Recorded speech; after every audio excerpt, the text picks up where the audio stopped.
Hello, I'm Colleen Gallagher, CEO at Onward and Upward, and you're listening to the Association 100 podcast, where each week we interview association leaders from across the country to hear how they're trying new things, taking big risks, and delivering value for their members. We'll explore the realities of what it means to work in and with associations and bring you the insights and inspiration you need to advance your career and make big changes at your association. Let's get started. Welcome back to the A100 podcast. I'm your host, Colleen Gallagher, and today we're wrapping up our January media series. We've had some really incredible conversations featuring award-winning journalist Kirsten Garris, Company Dime editor and founder Jay Campbell, and ABC 30 reporter Alicia Wiebe out of California. Today, we're going to close things out with a conversation with two of my colleagues here at Onward and Upward, Meghan Henning, our co-founder and senior PR strategist, and Keaveny Hewitt, our senior account executive. We're going to really get into their pitching experiences and what they're seeing in the trenches of doing this work. So Meghan and Keaveny, thank you both so much for joining me on the podcast today. So Meghan, you bring a few decades of PR experience, and I'd love to know from your perspective, how are you seeing media outreach really evolve, and what are the key strategies that are still effective and are most effective for you today? When I started out, it was traditional print and broadcast. There was no digital, there were no social media platforms. And the change that I've seen is that through digital, through social media, you really had to adapt your message across so many different channels. And I think that there are good things about that. And I think that there are bad things. It's like going to a buffet and thinking I have way too many choices and I can't make up my mind. But I think the things that still remain and will always remain are understanding your audience, crafting the right story with the right pieces. And I would say the thing that I think is also kind of nice is building strong media relationships. That seems to be back. And, when I started, that was the only way to do it. I can't tell you how many cups of coffee and lunches I've had with reporters. And then there was a period of like 15 years where no one did anything. And I feel like now it's back. So I'm happy about that. I agree. And that rang through with all of our interviews too that we talked to. The reporters said, we want to see you. We want to talk to you. We want to get coffee when there's not a deadline or a story you're trying to pitch. We just want to get to know you and then build a relationship so we can do stories together. So it is exciting to see that coming back. And Keaveny, I'd love your perspective as someone newer to this, but who has done an awful lot of pitching over the last couple of years. What techniques are you finding really impactful and effective with media outreach? Yeah, definitely connecting with people in person, I feel like it's been huge. And I'm excited to be at the point in the PR scene where that's coming back because that's really enjoyable to actually get to talk to reporters and producers in person. So I feel like that has really helped with building media relationships, actually having that face to face time, getting to know people and talk, like you're saying, when there's not a huge deadline. I feel like personal pitching too, for those people you can't meet up with in person, finding a connection, seeing where your overlap is. I've had some good success with building those relationships of, oh, we both went to the same school or you're from the same area, or I noticed you enjoy this hobby that I also enjoy. So I feel like that's been really valuable and it's brought the relationship beyond just like a transactional, okay, here's a spokesperson, here's the interview, we do it, we're done, but actually having that personal connection and knowing a bit more about who you're working with and having them know a bit more about you too. Yeah, absolutely. I love that. And it's funny, you both said something that I picked up on. Meghan talked about knowing your audience and Keaveny with the personalized pitching. And that came through in these conversations we've had with reporters so loud and clear. They're completely over getting those pitches that are clearly going out to hundreds, if not thousands of reporters. They call it the spammy ones, the spammy agencies. They don't want to see it. And it's a quick way to go straight to their spam box and not end up in their inbox again. That's so true. I mean, and I guess if you really think about it, from their perspective, of course they want to see something that shows even a little bit of effort, that you looked into their background. And as Keaveny said, oh, I noticed we went to the same school. Well, you'd have to look into that before you could ever notice it. And I feel like that, resonates. Yeah, definitely. One of the things I know we love to do is to celebrate the wins. And they can be hard in this world. And sometimes it feels like they're few and far between. And if you don't really call them out, you don't notice when they're happening and don't feel as good about it. So I'd love to hear from each of you. Keaveny, why don't you kick us off with a recent success story and how you got there and what helped land it? Yeah. So recent one that I was really excited about was with our client, the US Travel Insurance Association. So all things travel and travel insurance. And later last year, we launched a holiday travel PR campaign, which I was really excited about and got a lot of great hits out of that. And so this had a few components to it. One was local broadcast, which we ended up having the most success with. Another kind of tier was more that top tier and trade pitching. So people that are really involved in the travel space.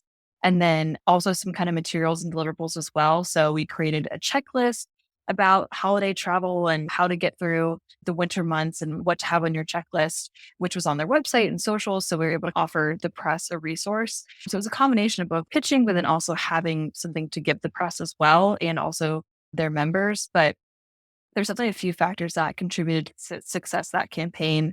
I think having it be multifaceted and have those different parts, we weren't just going back to the same people every week. We were reaching out to different stations and different reporters and actually getting to reach people in different ways, which was really great.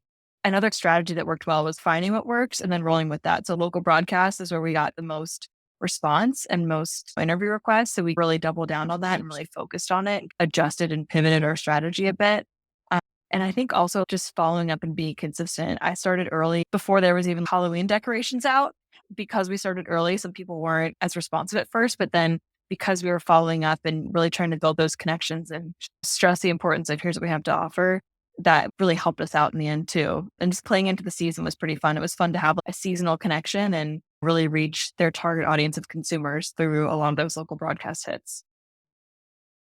Yeah, I loved watching this campaign play out and seeing your success, and I know it was that up and down feeling when you get started and it's way too early, but you seeded it, and then it all came to fruition when you kept going, kept following up, and then really leaned into that local broadcast because that's what you have to do. You have to be able to pivot your strategy, and if you see something's working, run with it.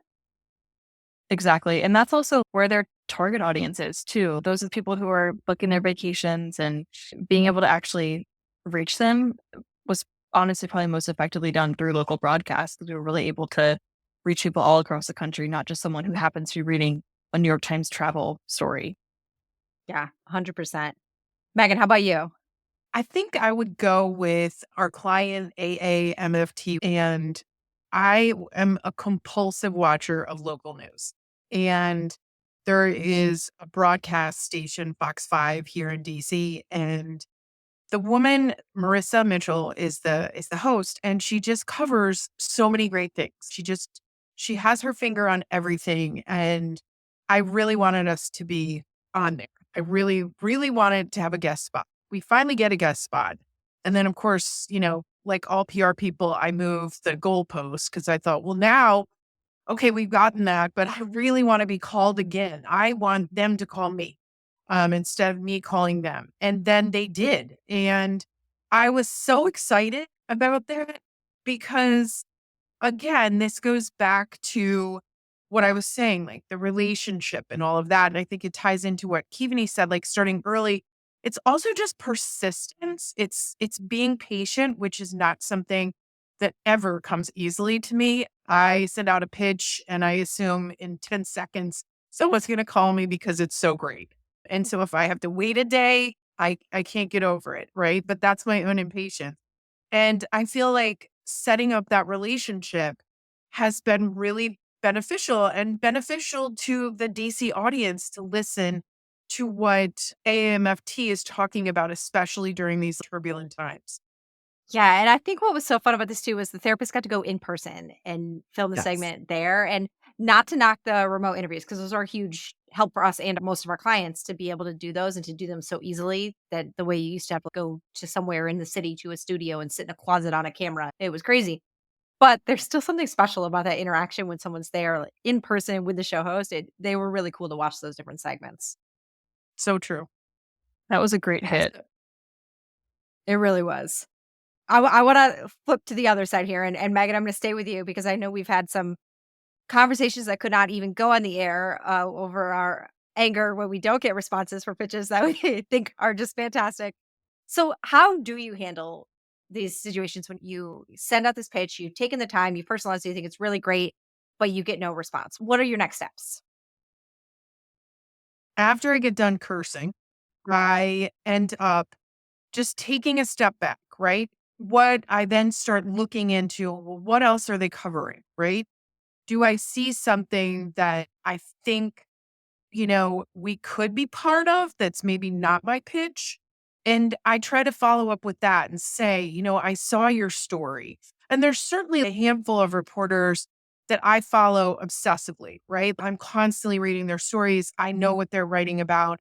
And in case I have a thought of something they might write about, I want to be able to be first there to say, in case you've ever thought of writing about this from the mental health standpoint, I have a person for you. So I think I will say this advice to everyone, and I say it to myself all the time: do not get discouraged. It's the long game. Reporter, no one's busier than reporters, right? They have no time. A thousand things are on their mind. There's tons of deadlines. I mean, I think it would be very challenging to be a reporter. And so I always have to remind myself to take a step back and to breathe and to put myself in their shoes. That's really important and so valid because also think about there's way more PR people than journalists now, and the amount of emails they're getting in their inboxes and the way we're pitching them. So we'll send them a DM, whatever social platform it is on. So think about all the different ways they're getting bombarded. And of course we're impatient and we want wins for our clients, but I think that's a good way to handle it and to look at it. And I'll remind you of this next time you call me upset that someone hasn't responded within 2 minutes to your email. So please do. Keaveny, how about you? What are you doing on this front? Yeah, definitely same as Megan. After I'm done cursing and crying, I feel like taking a step back is the most helpful thing to do. And just I try to look at it from a few angles and think through, okay, was it my pitch? Or maybe I sent it to the wrong type of audience and I might need to adjust that, or even what's going on in the news? What could be potentially more important than this right now? So a few weeks ago, I pitched to LA, even right now, to LA reporters is probably not going to get looked at or be important. So like taking a step back and thinking through what else is going on. And I think trial and error is a big part of it too. And just like playing around with like maybe sending it on a different day or a different time, or maybe only following up with people who open the pitch to begin with. So I think it's a matter of just adjusting and playing around with things too. And also thinking through, oh, maybe I was too quick on this. Maybe they're going to cover this angle in a few weeks. Maybe I should follow up then. Maybe this is too fresh for them to cover this perspective right now. Yeah, that's such a good point. And I think sometimes we do have to get out of our bubble of thinking around this is what's important to our client right now and ask, is this matter to the world and how? And I love that you brought up the point about LA because being cognizant of what's going on, yikes, does that matter? You can really land yourself on a blacklist with a reporter if you're not paying attention to a natural disaster or a tragedy or something huge going on in their world and you're just pitching them on something totally different. So it's definitely good to keep that in mind. Keaveny, I'd love to get into it with you on how you're building relationships because I know you put a huge focus on that this past year. And what do you think's working and how are you approaching this relationship building side of things with reporters? I'm really trying to just think of them first. So making sure I'm bringing them value and letting them know that I thought of them first. Hey, I know our client's going to be announcing something soon or doing something big, and I want you to be the first person to know about it. I want to tell you about it, involving them in the process from the very beginning, and also showing that I value this relationship a lot as well. And that we're, again, not just trying to do a story and be done, but actually think through how can we collaborate in the future, especially with any pitches or things I've been working on too, thinking through, oh, who from my contact list might be interested in this? And also, it never hurts to just send it to someone. The worst thing they can say is, no, I can't cover this right now. So I feel like that's been really helpful, is just like keeping them top of mind and finding ways to incorporate them into the different pitches or topics we're covering. Yeah. No, I love that. And you're based in Chicago. So have you been able to meet any local reporters there or even reporters that may not be local but are based there? Yeah, I've been able to have some really good conversations with a few reporters here, which has been really nice to get the inside scoop on how things are working here. And obviously, print is changing. I had the chance to meet with one Chicago Sun-Times reporter, which was really great. But she gave me an inside scoop on how print's changing here and how that's evolving. So that's been really great too, to hear about what people are covering locally and how we can weave our clients into that sort of a conversation too. That's awesome. Have you approached differently when you're trying to introduce yourself to someone who's more junior at your level versus going after a more seasoned reporter or editor? How do you handle that when you're thinking about starting a relationship or pitching them? Yeah, I feel like I definitely approach the people my age a bit differently. Definitely more informal and more, let's go get coffee. I'd love to connect. And also, they're at the beginning of their careers too. So, how can we help each other here? You probably need story ideas. I need placements. Let's see how we can help each other out. And I feel like with the more like seasoned reporters, it's again going back to that value point of what can our client offer them that would be helpful? They're probably dealing with way more stories and a lot more things, moving parts and pieces. How can I be of assistance to them right now? And also letting them know I'm newer in the industry and looking to connect and learn more about what they're covering and again, see how I can help them. Megan, how about you when it comes to reporter relationships? What are you thinking and doing these days to really improve those and build those? I usually follow a lot of the reporters on social media, and I try very hard to interact that way to like a story or share a story that they've written. And then I would say that sometimes just to touch base, I touched base within the new year with the Fox 5 producer just to say, hey, Happy New Year. If you are interested in having different experts come in. Here are the topics that we cover. We have spokespeople for, but they can cover everything. And she wrote back and was like, thanks so much. Looking forward to continuing working with you. And so I feel like the way I used to do it, which was the way Keaveny is doing it, which was the coffee and the lunch. And I will say that I think I will always feel like that is the best way because when people get to know you as a person and who you're representing and sort of what your point of view is, and to be honest, whether you can be trusted, right? They're going to put somebody in their story and it can't be the wrong person. It can't be a bad source. And I think that level of trust comes so much better when you've actually met them, not just emailing back and forth, but you've had coffee and do you look like a trustworthy person with trustworthy clients? So I think that that's important. They need to know if we have someone on deadline or and you tell me someone can talk, are they gonna actually be good on TV or even be able to handle a print interview or an online interview? Whatever it is they need, can you deliver that? That's a huge part of that trust you're talking about. Agreed. Yeah. One of the things we constantly talk about here at Onward Upward is helping our clients become the go-to source and how earned media can be a great path towards that. So Megan, how are you seeing this play out with our different clients? And what do you think works best when it comes to using earned media to be seen as that go to source? Well, I guess I would say you need an opinion. You need to be able to speak out on the issues that affect your membership and your industry. And if you think that hiding from those issues will help, I don't think it will because someone will be interviewed and it should be you, right? You should be there giving your members experience. And I would say that the people that we have been most successful with, I think PR wise, are people who have an opinion, want to give it, and have the knowledge to back all of that up. You do have to put yourself out there. You really do, even if it's uncomfortable. And hopefully you have PR people that can help ease that because that is a function of what we all do. But I think that even if you start small, start talking to your trade reporters and give your opinion and give your prediction. You are in a position, for the most part, of being able to say, based on 12 years, 20 years of experience in this industry, here's where I think it will go. You are not holding your hand on a Bible for that. It's not a court of law. You could be wrong, but you are still entitled to that opinion, and people do want it. So I think I would say that in order to be the go-to source, you cannot ever say, "I'm sorry, we have no comment on that." You won't be called again. Yeah. Oh my gosh. Everything you just said there. It's also so true. And we've seen it happen time again. I think the biggest thing is that predictions. I can't tell you how many times, whether it was when we were working in house or having clients where we had an executive who was afraid they'd be wrong. Have you ever seen an article come back and say, hey, last year they said, no, no.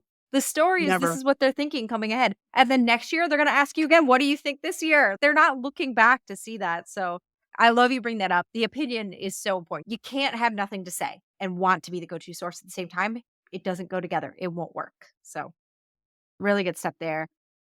Keaveny, do you have any examples you want to share where we've seen these media placements really help with credibility for our clients? Yeah. One of the top ones that comes to mind is with AAMFT and using their network of mental health professionals to not only elevate the authority of the association, but also of the marriage and family therapist profession. We've had a ton of success with broadcast interviews and being quick and thinking through, oh, what's happening in the news? How can AMFT members bring a mental health perspective to that? So I feel like that kind of strategic lens and thinking has been really helpful. And then also too, with one of our other clients, the CETO Foundation, we did a big National Safe Voting Week campaign last year. And I think that really helped them become the go-to source for all things voting safety.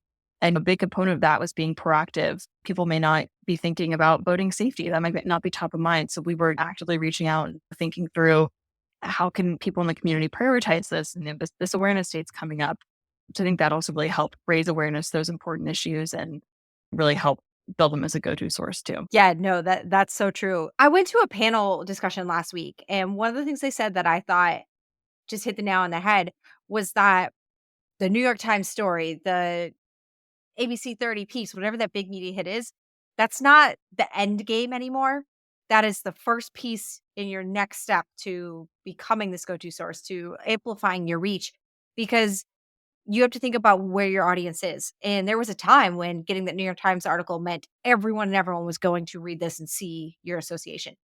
That's just not true anymore. And you have to think about, okay, how do we get this now in front of the people we want to? Is there a subset of our audience that we don't necessarily need to get this in front of because they won't view it with the same level of credibility as others might? In that case, is this media hit the one we want to make sure goes out to that email list and to share case with them? Are you putting paid spend behind these hits on your digital? There's so many ways you can take that media hit now and not have it be the end game, but just the next piece of the puzzle to getting to that go-to source. And I thought that was such an interesting, smart way of thinking about it. And it goes to a lot of what we always advise our clients. I just hadn't thought of it in those words before. I love that. And I feel like it's so true, especially with the trades as well. I feel like it's so important for associations not to pass that off as not a big hit because that is your target audience. And also you never know what that hit can lead to. Maybe a Wall Street Journal reporter is researching some sort of a topic, reads an article in the trades, sees you're quoted and reaches out to you. And also too, having those hits, it doesn't stop when the story is published because you can use those to help build your credibility in your pitches. You can say, oh, so-and-so just recently was on PBS to speak about this topic, or was recently quoted in the New York Times or wherever talking about this too.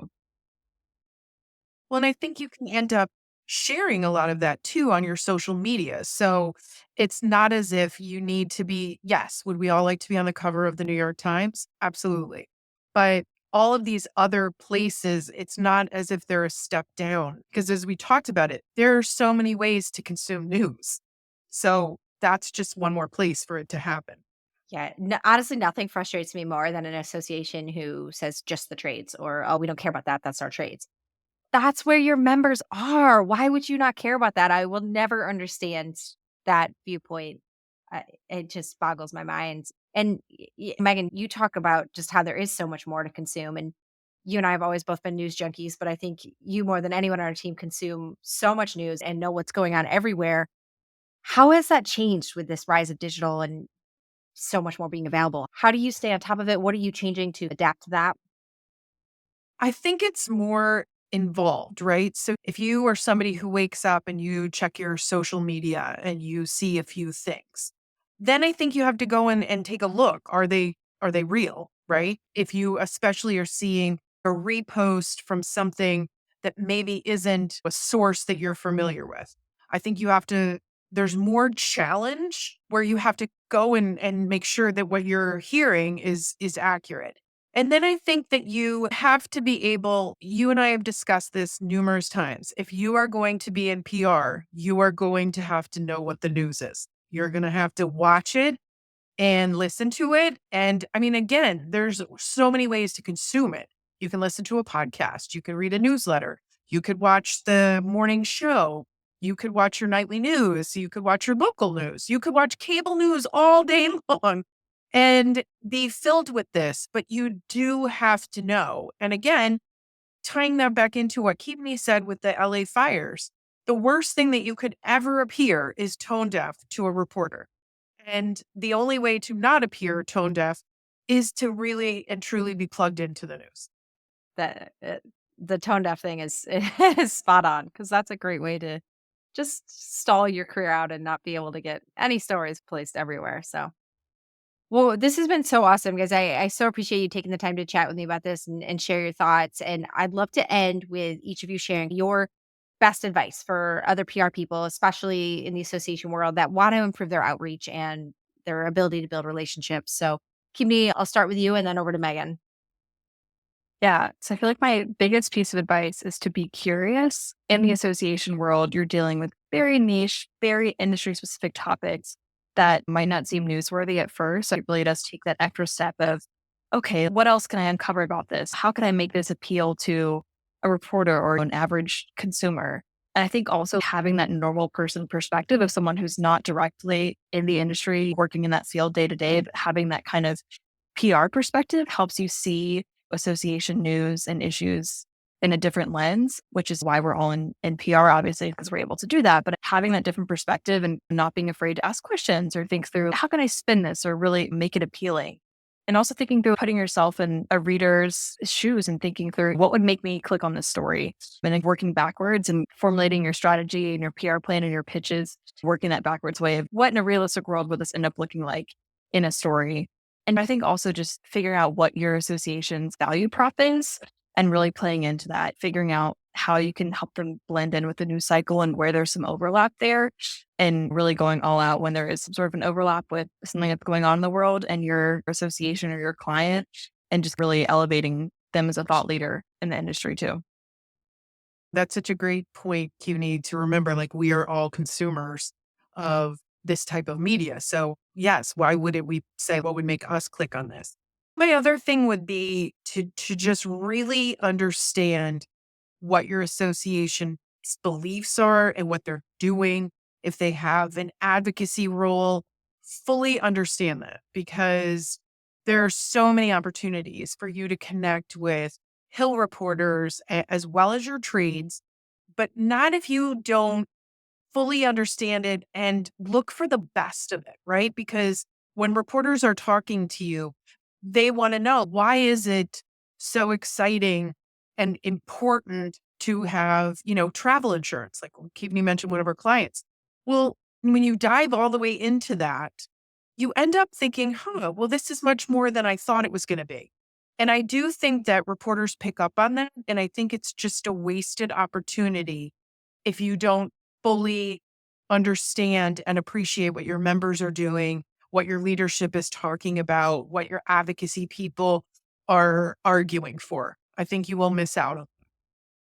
Yeah, you've both said it so well. I don't have anything to add. I appreciate these insights. I think this is what associations need to be doing and thinking, and this is how you're going to have success when it comes to trying to get in the media and maximizing your PR efforts. So I again appreciate you both joining me today, and we'll be back next time with more great insights on the Association 100.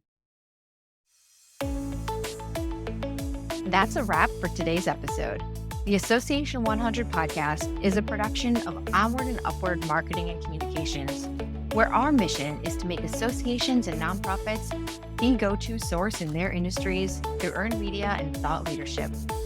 This podcast is an extension of the A100 newsletter, a bi-monthly collection of best practices, top trends, helpful ideas, and smart strategies delivered straight to your inbox.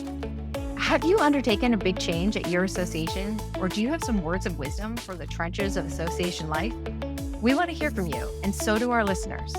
Drop us a note at info@onwardupward.com. That's info@onwrdupwrd.com. If you like what you heard today, be sure to subscribe, give us a 5-star review, and share with your friends and colleagues. We're available anywhere podcasts are found. Come back next week for more association inspiration and insights. Thanks for tuning in.